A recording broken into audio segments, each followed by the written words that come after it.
তৃতীয় বিষয় ভাইয়েরা, সেটা হলো এই মুহররম মাস আসলেই আশুরার কথা আমাদের মনে হয়। আশুরার দুটো দিক আছে। আশুরার একটা দিক হলো, আশুরার দুটো দিক, একটা সুন্নতের দিক, শরিয়াতের দিক। সেটা কি? রাসূল বলেছেন আশুরা রোজা রাখবে, 9 এবং 10 রাখবে।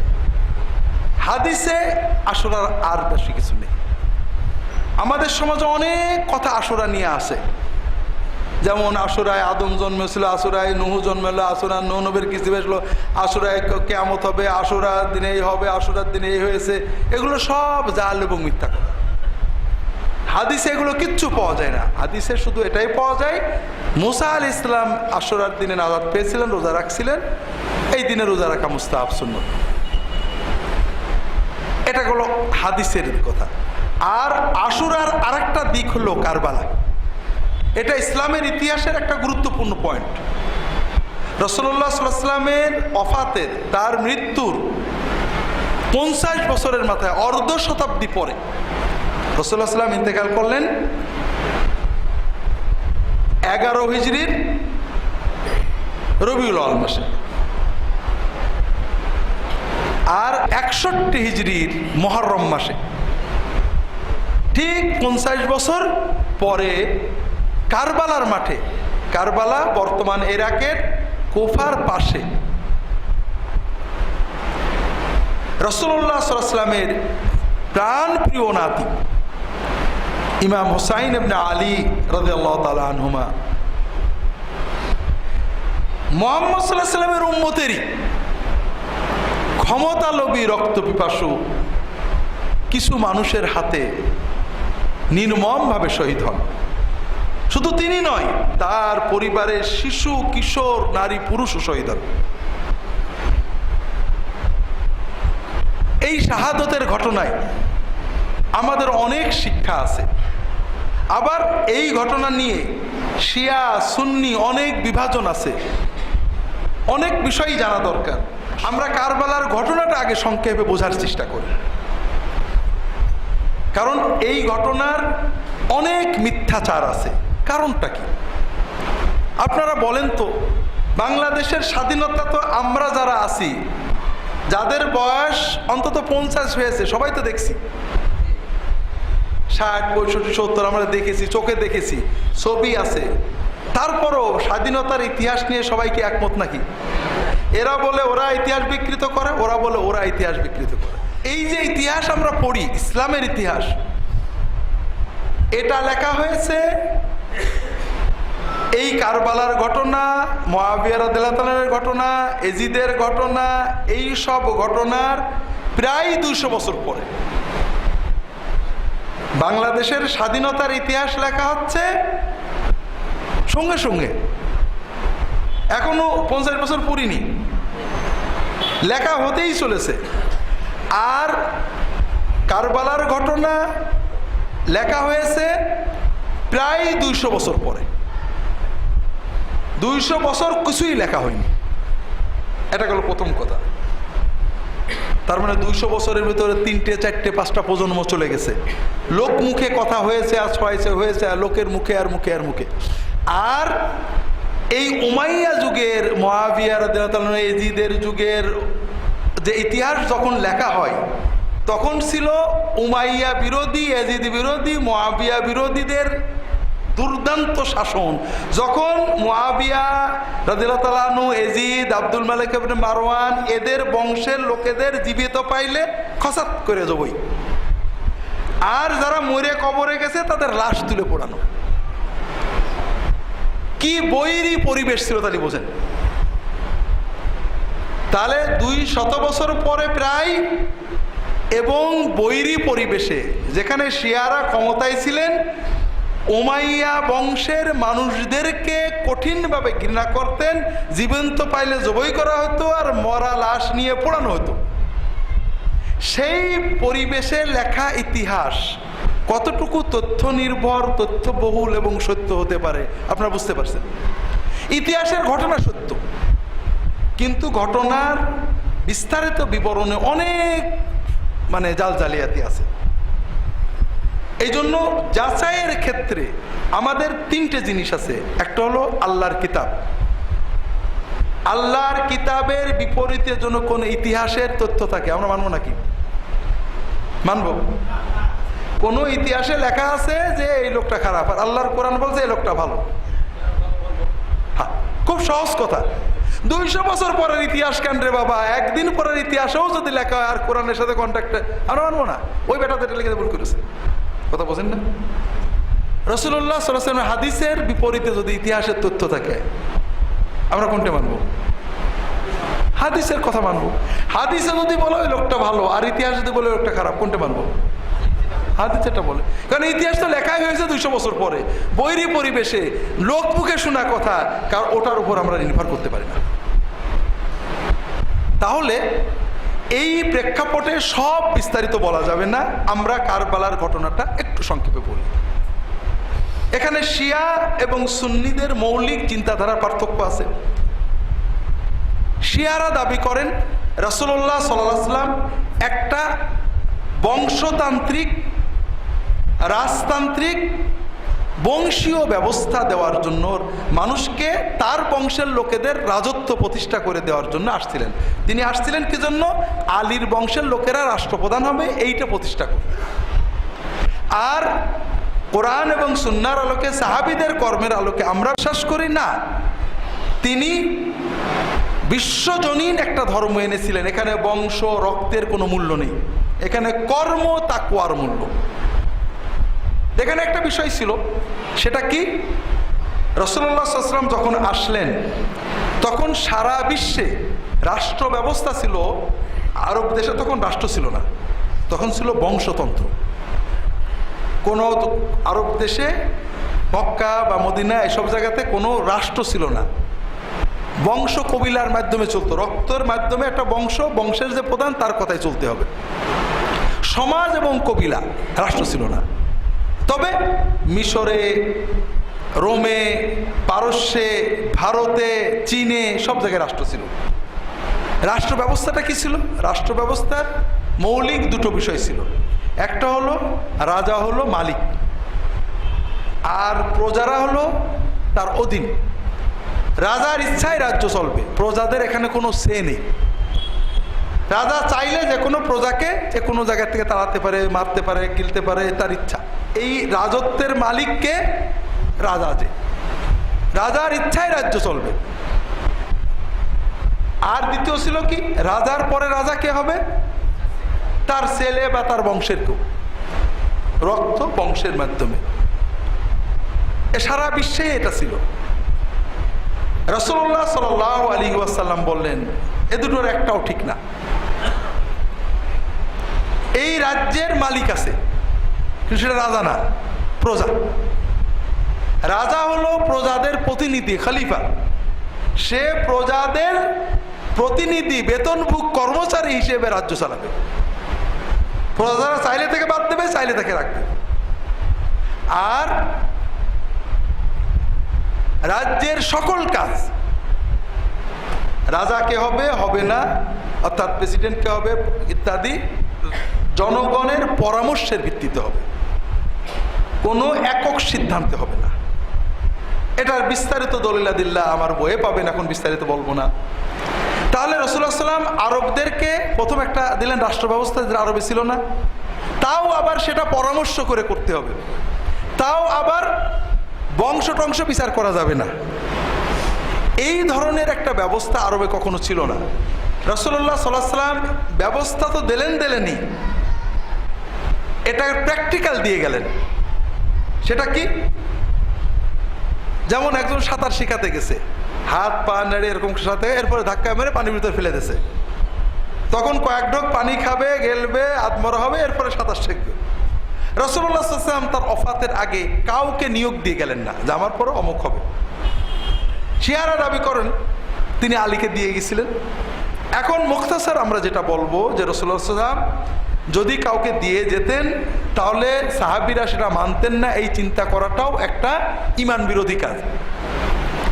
রাসূলুল্লাহ সাল্লাল্লাহু আলাইহি ওয়াসাল্লাম ওফাতের পরে সাহাবীরা বিভিন্ন পরামর্শের মাধ্যমে আবু বকর রাদিয়াল্লাহু তাআলা আনহুকে খলিফা করলেন। খলিফা যখন তিনি ওফাতে ইন্তেকালের সময় তিনি বললেন আমার পরে ওমর হবে। সাহাবায়ে কেরাম তাদের পরামর্শের ভিত্তিতে এটা মেনে নিলেন। ওমর রাদিয়াল্লাহু তাআলা আনহু তার ওফাতের সময়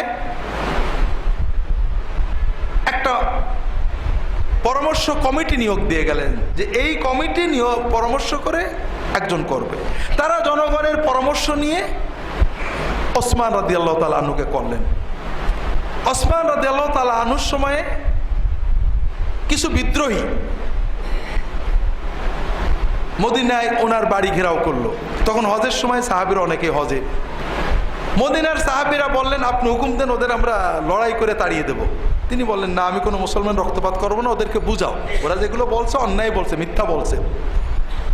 যখন ওই বিদ্রোহীরা দেখলো যে হজের থেকে সব সাহাবীরা ফিরে আসলে তো আমাদের খবর হয়ে যাবে, ওরা ওসমান রাদিয়াল্লাহু তাআলা আনহুর বাড়ির দেওয়াল টপকে উঠে তাকে হত্যা করলো, শহীদ করে ফেললো। এই পরিস্থিতিতে ওদের ভিতরে রাষ্ট্র গ্রহণের কোনো লোক নেই। ওরা তখন মদিনাবাসীকে চাপ দিল যে আপনারা কেউ খলিফা হন, নইলে পুরো মদিনা আপনারা পুড়িয়ে সারকার করে দেবো, সব মেরে ফেলে দেবো, অস্ত্র নিয়ে ঘুরে বেড়াচ্ছে সব। তখন সবার পরামর্শে আলী রাদিয়াল্লাহু তাআলা আনহু খেলাফতের দায়িত্ব গ্রহণ করলেন। এভাবে 30 বছর চলে গেল। 40 হিজরি রমজান মাসে আলী রাদিয়াল্লাহু আনহু শহীদ হলেন গুপ্ত ঘাতকের হাতে। তিনি তার বড় ছেলে হাসানকে দায়িত্ব দিয়ে গেলেন। ওই সময়ে মুআবিয়া রাদিয়াল্লাহু তাআলা আনহুর সাথে রাষ্ট্র নিয়ে যুদ্ধ চলছে আলী রাদিয়াল্লাহু তাআলা আনহু। বিষয়টা কি ছিল? খলিফা ওসমানের হত্যাকাণ্ডের বিচার। আলী রাদিয়াল্লাহু তাআলা আনহু খলিফা হয়েছেন, যারা বিদ্রোহী ছিল তারা কিন্তু ওনার চারপাশে আছে, ওনার সেনাবাহিনীতে আছে, ওনাকে কন্ট্রোল করার চেষ্টা করছে যেন উনি বিচার করতে না পারে। আর মুআবিয়া রাদিয়াল্লাহু তাআলার দাবি হলো যে একজন রাষ্ট্রনায়ককে হত্যা করেছে, ওদের বিচার না করলে আমরা আপনার কথা শুনবো না, আপনার রাষ্ট্রপ্রধানের মেনে নেব না, আমরা আপনার বিরুদ্ধে লড়াই করব, আমরা ধরে নেব আপনি হত্যাকারীদের পক্ষে। এই বিষয়ে আলোচনা চলতে চলতে এক পর্যায়ে যুদ্ধ বেঁধে গেল। আলী রাদিয়াল্লাহু বললেন ওরা বিদ্রোহী, ওনারা বললেন এরা বিদ্রোহী, আর বিদ্রোহীদের বিরুদ্ধে যুদ্ধ করার অনুমতি আছে, কাজে আমরা যুদ্ধ করব। এই যুদ্ধ চলছে, সন্ধি আলোচনা চলছে, এই অবস্থায় আলী রাদিয়াল্লাহু শহীদ হলেন। হাসান রাদিয়াল্লাহু তাআলা আনহু খলিফা হলেন। কুফার বাহিনী লক্ষ মানুষ তার পক্ষে, সিরিয়ার শামের বাহিনী মুআবিয়া রাদিয়াল্লাহু তাআলার পক্ষে। হাসান রাদিয়াল্লাহু বললেন যে আমার জন্য, রাষ্ট্রের জন্য, আমার নানার উম্মতের লক্ষ মানুষের জীবন ক্ষয় হবে, ও পাশেও মুসলমান এ পাশেও মুসলমান, আমি যুদ্ধ করব না, আমি ক্ষমতা ছেড়ে দিলাম, মুআবিয়া রাদিয়াল্লাহু তাআলাকে খলিফা বলে মেনে নিলাম। 20 বছর মুআবিয়া রাদিয়াল্লাহু তাআলা খলিফা হিসেবে থাকলেন। এই যে ওমর, ওসমান, আলী রাদিয়াল্লাহু তাআলা তিনজন খলিফা কিন্তু শহীদ হয়েছেন। তার মানে ইসলামী রাষ্ট্র বিস্তার হচ্ছে, শিক্ষা, অর্থ সব, কিন্তু ব্যক্তিগত নিরাপত্তার দিক থেকে যেহেতু সরলভাবে তারা চলেন, নিরাপত্তার বিঘ্ন ঘটেছে। মুআবিয়া রাদিয়াল্লাহু তাআলা আনহু খুব শক্তভাবে 20 বছরের শাসনে একদিকে রাষ্ট্র বিস্তার করেছেন, আরেকদিকে আভ্যন্তরীণ শান্তি, শৃঙ্খলা, স্থিরতা প্রতিষ্ঠা করেছেন। এখন তারও বয়স হয়েছে, কি করা যাবে? তখন অনেক মানুষ তাকে পরামর্শ দিলেন, আপনি আপনার ছেলে ইয়াজিদকে একটা মনোনয়ন দিয়ে যান, যেন আপনার পরে মুসলমানরা তাকে খলিফা মেনে নেয়। তিনি পরামর্শ করলেন। আপনারা জানেন যে আমাদের গণতন্ত্রের দেশে, পিওর গণতন্ত্রের দেশে, বঙ্গবন্ধু শেখ মুজিবুর রহমানের মৃত্যুর পরে, শাহাদতের পরে অনেক বড় বড় হোমরা চোমরা লোক আওয়ামী লীগের নেতা হয়েছে, কিন্তু দল টেকে না, খালি ভাঙে। তার মেয়ে যখন এসে ধরল টিকে গেল। জিয়াউর রহমানের শাহাদতের পরে অনেক বড় বড় হোমরা চোমরা দল নিয়েছে, টেকে না। তার বেগম সাহেব যখন এসে বসলো টিকে গেল। কোনো গণতন্ত্রের ব্যাখ্যা নেই, এটা হলো আবেগতন্ত্র, ইমোশন তন্ত্র। আর আরব দেশটাই তো আবেগতন্ত্র, রক্ততন্ত্র। আরবের এই যে বিশাল মুসলিম রাষ্ট্রের 12 আনা অংশ উমাইয়া বংশের ভক্ত এবং উমাইয়া বংশের পক্ষ থেকে এজিদ রাষ্ট্রপ্রধান হোক, এটা তারা দাবি করতে লাগলো যে এইটা করলে আবার আলী রাদিয়াল্লাহু আনহু, ওসমান রাদিয়াল্লাহু আনহু সেই বিশৃঙ্খলা ফিতনা হবে না, ইসলামী রাষ্ট্রটা ঠিক থাকবে। এর বিপরীতে মদিনা এবং মক্কা, এখানে যারা কিছু সাহাবী ছিলেন, বিশেষ করে যুবক সাহাবী যারা রাসূলুল্লাহ সাল্লাল্লাহু আলাইহি ওয়াসাল্লাম যুবক ছিলেন, ওই সময়ে তারা বেশ বয়স্ক হয়েছেন, আব্দুল্লাহ ইবনে ওমর, আব্দুল্লাহ ইবনে আব্বাস, আব্দুল্লাহ ইবনে জুবায়ের, ইমাম হুসাইন রাদিয়াল্লাহু তাআলা আনহুম আজমাইন, তারা এটা মানতে চাইলেন না। বললেন যে আপনি মরে যাওয়ার পরে কে হবে মুসলমানরা ঠিক করে, আপনারা তো মাথা ব্যথা কি। তো যাই হোক, রাজনৈতিক বিষয়গুলো তো স্পষ্ট থাকে না। কোরআন হাদিসে কোথাও নেই যে তোমার ছেলে হলে তাকে ক্ষমতা দিতে পারবে না। যদি জনগণ সবাই পরামর্শ দেয়, রাজি হয়, দেওয়া যাবে, না হলে উচিত নয়। এভাবে জনগণ তো একমত হতে পারে না। জনগণের 12 আনা বলছে এবং মুয়াবিয়া নিজের প্রজ্ঞায় দেখছেন তিনি যেভাবে একটা স্ট্যাবিলিটি প্রতিষ্ঠা করেছেন, হয়তো আমার ছেলে হলে এই মুসলমানদের রাষ্ট্রে স্ট্যাবিলিটি থাকবে। তিনি বললেন আমার পরে খলিফা হিসেবে আমি একে মনোনয়ন দিলাম। মনোনয়নে কিন্তু খেলাফত প্রতিষ্ঠা হয় না। ইসলামী শরিয়া অনুযায়ী খলিফা যতক্ষণ আছে সে খলিফা, খলিফার মৃত্যুর পরে নতুন খলিফা জনগণ স্বীকার করে নিলে তখনই খলিফা। এখন মক্কা মদিনার বেশ কিছু সাহাবী মানলেন না। এই পরিস্থিতিতে মুআবিয়া রাদিয়াল্লাহু আনহু ইন্তেকাল করলেন। এজিদ কেমন ছিল, এটার দুটো দিক আছে। শিয়া আমরা বলেছি অপপ্রচার। বর্তমানে মিডিয়ায় অনেক কথা হয়, প্রচার মুখে আমার নামে অনেক কথা, আবার আমার সাথে যারা মেরে বলে না এটা এরকম তো মনে হয় না। তে শিয়া মতবাদ যেহেতু রাজনৈতিক ক্ষমতা দখলের মতবাদ, তারা যার বিরুদ্ধে লাগছে তাকে দানব বানিয়েছে, তাদের পক্ষে ছাড়া সবাই দানব। এজিদ মদ খেত, এজিদ আর প্রকাশ্যে মদ খেত, ইসলাম নিয়ে অভ্যাস করত, এগুলো ঐতিহাসিক বিচার। এখানে সাহাবীদের জীবদ্দশায়, সাহাবীদের বেঁচে থাকতে, মুআবিয়া রাদিয়াল্লাহু আনহু একজন সাহাবী, তার বাড়িতে এজিদ মদ খাবে, প্রকাশ্যে মাতলামি করে বেড়াবে, আর তারা তাকে সেনাপতি বানাবেন, তার পিছনে নামাজ পড়বেন, এটা কল্পনাই করা যায় না। বিশেষ করে যদি কেউ ভিতরে মুনাফেক হয়, একজন লোক এমপি হবে, নামাজ কালাম পছন্দ করে না, আজান হয়ে গেছে ওয়াজ মাহফিলে, অজু থাক না তা কি করবে, টুপিটা মাথায় দিয়ে নামাজে দাঁড়াবে না। তে কাজেই ভিতরে যাই থাক না থাক, প্রকাশ্যে এজিদ স্বভাবতই সেই যুগের একজন সাধারণ ভালো মানুষদের মতোই ছিলেন। জনগণ রাষ্ট্রপ্রধান হলে ভালো হবে বলেই মনে করেছে, অনেকে পরামর্শ দিয়েছে, অনেকে বিরোধিতা করেছে। তাহলে আমরা বুঝলাম, আমরা এতক্ষণ আলোচনা করছিলাম মুআবিয়া রাদিয়াল্লাহু তাআলা আনহু তার ছেলেকে পরবর্তী খেলাফতের দায়িত্বের জন্য মনোনয়ন দেওয়াটা, এটা ইসলামের দৃষ্টিতে কোনো অবৈধ কর্ম নয়। কারণ ইসলাম এই মুআমালাতের বিষয়ে, জাগতিক বিষয়ে মূলনীতি দিয়েছে, জনগণের পরামর্শ ভিত্তিতে হইতে হবে। জনগণ যদি পরামর্শের মাধ্যমে একজনকে গ্রহণ করে, তাকে দেওয়া যেতে পারে। সে ছেলে হলে যে না জায়েজ হবে এরকম কিছু নয়। তার রাষ্ট্রের জনগণের অধিকাংশ মানুষ তাকে বলেছে এনাকে দেওয়া যায়, আপনি এনাকে মনোনয়ন দিয়ে যান, ভালো হবে। তিনিও মনে করেছেন ভালো হবে, তিনি দিয়েছেন। তিনি এই দেওয়ার মাধ্যমে কোনো অন্যায় করেছেন, রাজতন্ত্র প্রতিষ্ঠা করেছেন, অথবা যোগ্য লোকদের বঞ্চিত করেছেন, এই চিন্তা কোনোটাই ঠিক নয়। কারণ যোগ্যতার মাপকাঠি, রাষ্ট্রপ্রধানের পরিচালনার যোগ্যতার মাপকাঠি নিয়ে মতভেদ থাকে, জনগণের পরামর্শের মতভেদ থাকে। আর ইসলামে কোনো খলিফার জন্য তার ছেলেকে করাই যাবে না এরকম কোনো নির্দেশনা নেই। জনগণের পরামর্শের ভিত্তিতে চাইলে জনগণ দেওয়া যেতে পারে। গণতন্ত্র এটা নিষেধ করেনি। আপনারা বলতে পারবেন না যে প্রধানমন্ত্রী রাজীব গান্ধী ছিল, কাজেই সোনিয়া গান্ধীর জন্য আজীবনের প্রধানমন্ত্রী হওয়া হারাম, অথবা প্রধানমন্ত্রী শেখ হাসিনা আছে এই জন্য তার ছেলে জয়ের জন্য জীবনে প্রধানমন্ত্রী হওয়া হারাম। এটা আপনারা কোনো কথা দিতে পারবেন না। জনগণ চাইলে হতে পারে, তবে ভিন্নমত থাকতেই পারে। কোনো কোনো সাহাবী মেনে নেননি, এটাও তাদের ইশতিহাদ।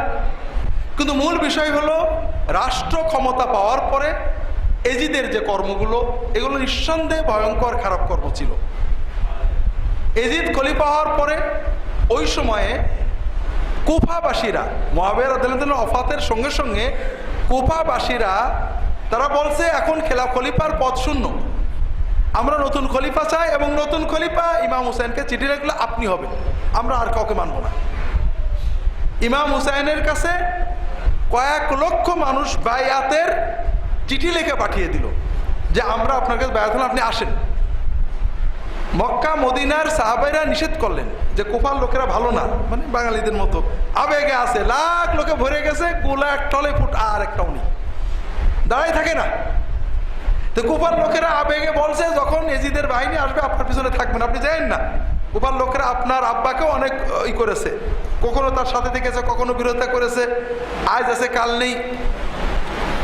তিনি বললেন যে ইসলামের ইনসাফ প্রতিষ্ঠা, জুলুম থেকে মুক্ত করা, সুন্নতকে প্রতিষ্ঠা করা, এটা আমাদের দায়িত্ব। এখানে ভয় পেয়ে ঘরে না থেকে তারা যেহেতু আমাকে বলছে আমি যদি না যাই আল্লাহর কাছে জবাব দিয়ে আছে, উনি রওনা দিলেন। কিভাবে? উনি যুদ্ধ করতে যাননি, বাহিনী নিয়ে যাননি, এজিদের বাহিনীর সাথে লড়াই করতে যাননি। কুফাবাসীরা লাখ লাখ মানুষ চিঠি লিখেছে যে আমরা আপনার হাতে বায়াত হয়েছে, আপনি এসে খেলাফতের দায়িত্ব গ্রহণ করেন। উনি ওনার পরিবারের 30-40 জন মানুষ সহ 60-70-80 জন লোকজন নিয়ে, অস্ত্র কিচ্ছু না, স্বাভাবিক মানুষের কাছে যা থাকে, নারী শিশু নিয়ে বেরোইছেন। এদিক এজিদ যখন খবর পেয়েছে হুসাইন কুফায় যাচ্ছে, তিনি কুফার গভর্নর ছিলেন নোমান বিন বশির সাহাবী, তাকে স্যাক করে বসরার গভর্নর উবাইদুল্লাহ বিন জিয়াদকে কুফার দায়িত্ব দিয়েছে যে তুমি কুফা যাও এবং কুফায় যেন হুসাইন ঢুকতে না পারে এই ব্যবস্থা করবা, কারণ হুসাইন কুফায় ঢুকলে কুফাবাসী হুসাইনের পক্ষে চলে যাবে। উবাইদুল্লাহ বিন জিয়াদ কুফায় ঢুকে কুফাবাসীদের একদিন দুদিন সাইজ করলে দেখা গেল হুসাইনের পক্ষে আর কেউ নেই। হুসাইনের যারা বায়াতে চিঠি লাগলো তারা আবার কেউ কেউ এজিদের বাহিনীতে চলে গেল। এখন যখন ইমাম হুসাইন রাদিয়াল্লাহু তাআলা আনহু কারবালার প্রান্তরে পৌঁছালেন, ওই উবাইদুল্লাহ ইবনে জিয়াদের বাহিনী তাকে ঘিরে ধরল। আমার কাছে সারেন্ডার করেন, আমরা আপনাকে বন্দী করব, আর নইলে লড়াই ছাড়া এখান থেকে বেরোনোর পথ নেই। তিনি বললেন তোমরাই তোমাকে চিঠি লিখে খেলাফতের দায়িত্ব দিয়ে আসছো, এখন যদি তোমরা মত পাল্টে থাকো আমাকে ছেড়ে দাও, মদিনায় চলে যাই, অথবা আমাকে ছেড়ে দাও আমি এজিদের কাছে যাবো, তার সাথে বোঝাপড়া করবো, সে কথা বলা আমার সাথে কথা বলার যোগ্যতা রাখে, অথবা আমাকে ছেড়ে দাও আমি সীমান্তে যাব, কাফেরদের বিরুদ্ধে লড়াই করবো, কিন্তু তোমাদের কাছে সারেন্ডার করতে রাজি না। তখন সেনাবাহিনীর ভিতরে অনেকে বলে কত তো ভালো, এজিদ তোমাদের বলেছে হোসাইন যেন কুফায় না ঢোকে, এখন উনি যখন কুফায় ঢুকবেন না ফিরে ব্যাক করতে ব্যাক করে ছেড়ে চলে যাবে। কিন্তু ওবায়দুল্লাহ ইবনে জিয়াদ এবং তার কিছু বাহিনীর লোকেরা বলল না, আরে বোঝনি, হোসাইনকে মারতে পারলে দেখবা এজিদ তোমার পুরস্কার দেবে। কাজেই শেষ পর্যন্ত তারা আক্রমণ করলো। ইমাম হুসাইনের পরিবারের যারা ছিলেন তারা তো যুদ্ধ করতে, নারী শিশু নিয়ে গেছেন, অল্প কিছু সাথে নিয়ে গিয়েছেন, তারা মরণপূর্ণ লড়াই করলেন। শেষ পর্যন্ত ইমাম হুসাইন শহীদ হলেন। এই শাহাদতের ঘটনায় বিশ্বাস সিন্ধু এবং কিচ্ছা কাহিনী প্রায় সবই মিছে কথা, তার শাহাদত সত্য। কেতে এই যে নবীজি সব জায়গায় চুমা দিয়েছে, সীমার তুমি ওইখানে কাটো, ওইখানে না কাটলে আর ছুরি চলবে না, তোমার আমি জানি, সব মিছে কথা। এরপরে ওই লাশ নিয়ে যাচ্ছে, ইহুদি মুসলমান হয়ে গেল, এন হলে সব মিথ্যা, এগুলো ঔপন্যিক কল্পনা মাত্র। মূল কথা হলো ইমাম হুসাইনকে নির্মমভাবে তারা শহীদ করে, এরপরে তার লাশটা কারবালাতে দাফন করে মাথাটা এজিদের কাছে পাঠিয়ে দিলাম। আমরা যে মারিছি তার প্রমাণ, তখন তার ক্যামেরা নেই, ছবি নেই, ভিডিও ফুটেজ নেওয়ার কোনো সুযোগ নেই। তো এজিদের কাছে যখন, এবং হোসাইন রাদিয়াল্লাহু পরিবারে যারা বেঁচে ছিলেন তাদেরকে বন্দি করে ওই সাথে পাঠিয়ে দেওয়া হলো। কুফা থেকে সিরিয়া চলে গেল, দামেস্কে চলে গেল। এজিদ বললো তোমাদের তো মারতে বলিনি, মারলে কেন? কিন্তু বাস্তবে এজিদ কোনো রিয়াকশন দেখায়নি। এজিদ মারতে বলেছে বা বলিনি, মনে করেন আমাদের সমাজে এক জায়গায় ছাত্রদের উপর গুলি হলো বিশ্ববিদ্যালয়ে, প্রথম দায়িত্ব পড়ে ভাইস চ্যান্সেলরের, এরপরে স্বরাষ্ট্রমন্ত্রী, প্রধানমন্ত্রীর। আমরা বলবো না যে এর জন্য প্রধানমন্ত্রী দায়ী। গণতান্ত্রিক সমাজ ব্যবস্থায় যেখানে মন্ত্রী, মিনিস্টার, প্রশাসনরা সিদ্ধান্ত নেয়, সেখানেও যে কোনো দুর্ঘটনার, যে কোনো হত্যাকাণ্ডের জন্য আমরা প্রধানমন্ত্রীকে দায়ী করি। তাহলে সেই যুগের স্বৈরতান্ত্রিক সমাজ ব্যবস্থায় এজিদ তো এই হত্যার নির্মম হত্যাকাণ্ডের দায় থেকে মুক্ত হতে পারে না। সে কোনো হত্যাকারীকে শাস্তি দেয়নি, কাউকে স্যাক করেনি, কাউকে পুরস্কারও অবশ্য দেয়নি। কাজেই এই নির্মম হত্যাকাণ্ডের দায়ভার তার ঘাড়ে আছে। দ্বিতীয় বছরে মদিনাবাসীরা বিদ্রোহ করলেন এজিদের বিরুদ্ধে। মদিনায় সেনাবাহিনী পাঠালো এজিদ এবং মদিনাতে নির্মম গণহত্যা চালানো হয়। এজিদ 3 বছর বেঁচে ছিলেন। 3 বছরে তিনি 3টে কাজ করেছেন। প্রথম বছরে কারবালার মাঠে ইমাম হুসাইন শহীদ হয়েছেন। দ্বিতীয় বছরে মদিনাতে গণহত্যা চালানো হয়েছে। তৃতীয় বছরে মক্কায় আক্রমণ করা হয়েছে, কারণ মক্কার মানুষ বিদ্রোহ করছিল। এই মক্কা আক্রমণের সময় মারা গেছে। কাজেই একদিকে এজিদের ব্যাপারে শিয়ারা যেগুলো বাড়িয়ে বলেছেন, মদ খেতেন, ইসলাম নিয়ে কাফের ছিলেন ইত্যাদি, এগুলো যেমন বানানো, তেমনি বাস্তব ইতিহাসের যে ঘটনাটা আছে এ থেকে আমরা বলতে বাধ্য যে এজিদের 3 বছরের রাষ্ট্র ক্ষমতায় থেকে তিনি যে কাজগুলো করেছেন এর দায়ভার থেকে তিনি মুক্ত না। নির্মম ভয়ঙ্কর 3টা অন্যায় কাজ তিনি করেছেন 3 বছরে।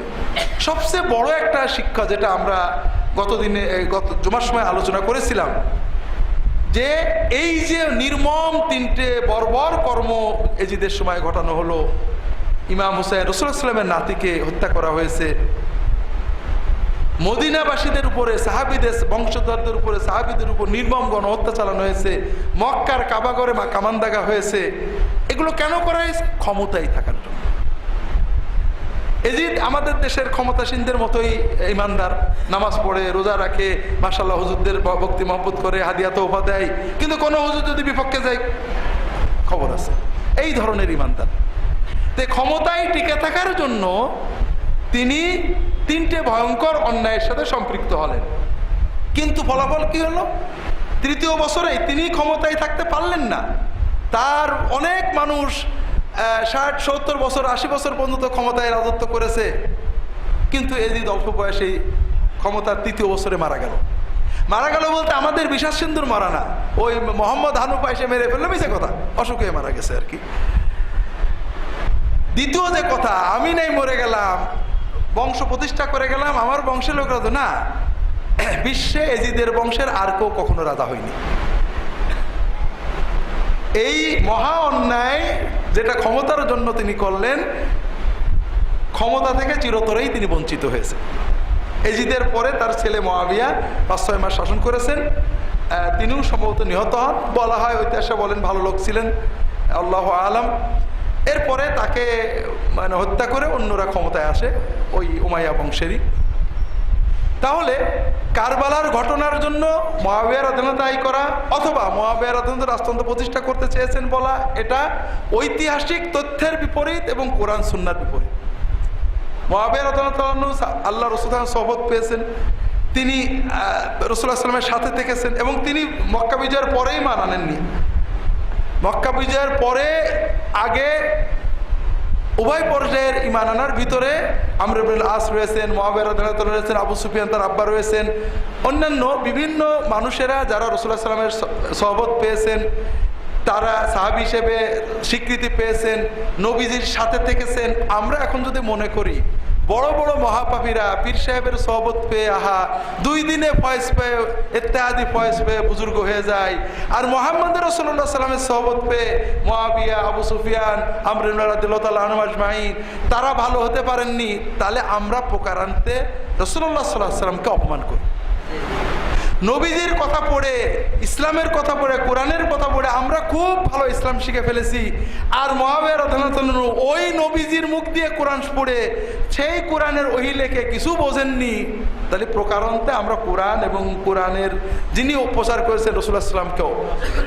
কাজেই মুআবিয়া রাদিয়াল্লাহু আনহু তার বুদ্ধিতে, যুক্তিতে, ইজতিহাদ, আমরা বলতে পারি তার ইজতিহাদ ভুল ছিল, কিন্তু তিনি ইসলামের ক্ষতি করার জন্য বা জেনে কোনো ইসলাম বিরোধী কাজ করেছেন এই দাবি আমরা করতে পারি না, এর কোনো প্রমাণও নেই।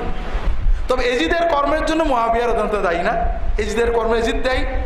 তিনি তাবেঈ প্রজন্মের মানুষ, তার ব্যাপারে শিয়াদের যে সমস্ত কথা আছে সবগুলো আমরা মানছি না, তবে তার এই কর্মগুলোর দায়ভার তার ঘাড়ে থাকবে, তার ফয়সালা আল্লাহর কাছে। আমরা তাকে কাফেরও বলছি না, এবং তাকে ভালো মানুষও বলছি না, আল্লাহর কাছে তার ফয়সালা চলে যাবে।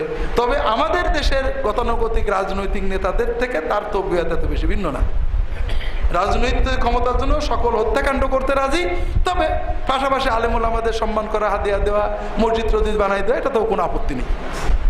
তো এটা হলো আমাদের কারবালার ঘটনার মূল বর্ণনা।